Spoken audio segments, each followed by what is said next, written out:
And then the last thing that they went ahead and did for this exact same project was that I decided that I wanted to go into their heads.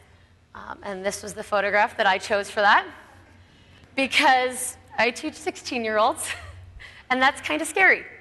And I thought that it was going to be a lot worse than it was. And so the way that I really want to get into their way of thinking is what I use a wiki. And every one of my students has their very own wiki.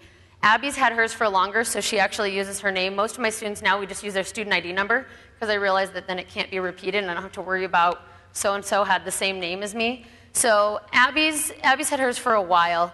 I also had her last year in AP Government, and she came in my US History class, and they make this huge front page about what represents US history to me, and then they explain it at the bottom. And if you go over and see where it says Japanese internment, Taylor, if you can click on that one.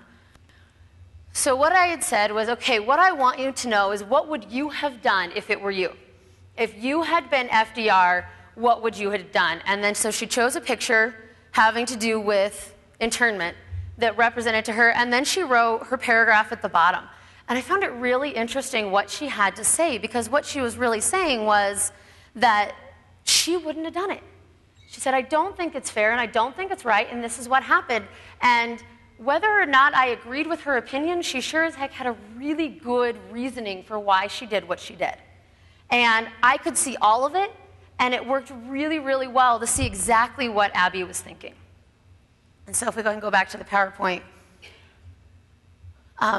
these are my 4 reasons for using that technology in my classroom. The first one is that it does create authentic formative assessments.